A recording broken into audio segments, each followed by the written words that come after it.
محمد صلی اللہ علیہ وسلم کو بھی ماننا ہمارے لیے حرام ہے۔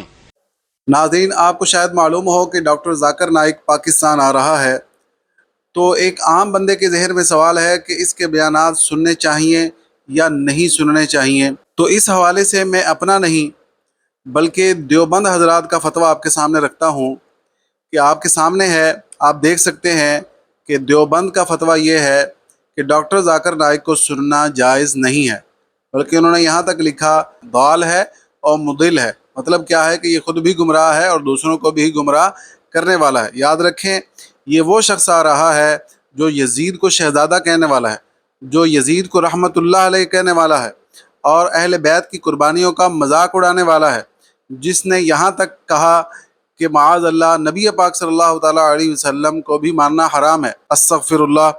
اور جب اس سے پوچھا گیا کہ بائبل میں لکھا ہوا ہے کہ عیسیٰ علیہ السلام اللہ کے بیٹے تھے، تو کیا یہ بات درست ہے یا نہیں، تو اس نے کہا کہ وہ اس معنی میں نہیں ہے کہ کسی کے جنے ہوئے بیٹے ہیں۔ کہ عیسیٰ علیہ السلام خدا کے، جو اس میں لفظ لکھا ہے بیٹا، بیٹے وہ تھے۔ آدم علیہ السلام بیٹا بائبل میں لکھا ہے، افریم، اسرائیل، آئزیک، بہت بیٹے، لیکن بیٹا وہ نہیں جنا ہوا بیٹا۔ تو اگر بائبل میں لکھا ہے whoever is led by the spirit of God is son of God، جو بھی اللہ کی بات مانتا ہے اللہ کے بیٹے۔ آپ خدا کی بات مانتے ہیں تو بائبل کی طرف سے آپ بھی بیٹے، میں اللہ کی بات مانتا ہوں میں بھی بیٹا ہوں۔ بلکہ اس معنی میں ہے کہ وہ اللہ کے فرما بردار ہیں۔ اس معنی میں تو اس نے کہا کہ تم بھی بیٹے ہو اور میں بھی بیٹا ہوں، توبہ نعوذ باللہ۔ اور پھر کہ جب اس سے پوچھا گیا کہ حضرت عیسیٰ علیہ السلام تو مردوں کو زندہ کرتے تھے، تمہارے قرآن میں موجود ہے، تو کیا محمد صلی اللہ علیہ وسلم بھی مردوں کو زندہ کرتے تھے؟ تو اس نے کہا کہ اس کا تو ذکر قرآن میں نہیں ہے اور حدیثیں ضعیف ہیں، استغفر اللہ۔ ارے تو اس کو یہ جواب دیتا کہ تو میرے نبی صلی اللہ علیہ وسلم کی بات کرتا ہے۔ 14 صدیاں بعد حضور کا بیٹا پیر میر علی شاہ جب قادیانی کانے سے لاہور میں مناظرے کے لیے آیا تو آپ نے فرمایا جس کا قلم خود لکھے گا وہ سچا ہے۔ تو جب وہ بھاگ گیا مناظرے سے، بعد میں لوگوں نے کہا حضرت آپ نے اتنا بڑا چیلنج کر دیا، اگر قلم نہ لکھتا تو؟ فرمایا یہ کوئی میں نے اپنی طرف سے چیلنج کیا تھا؟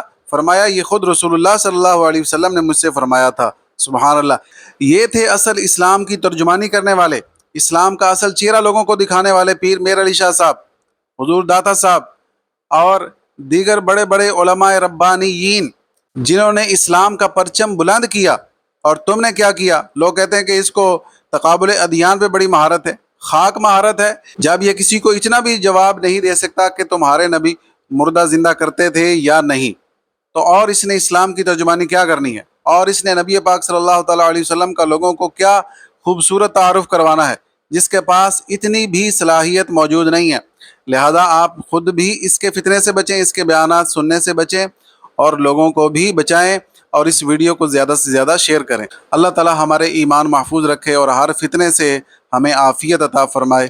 السلام علیکم ورحمۃ اللہ وبرکاتہ۔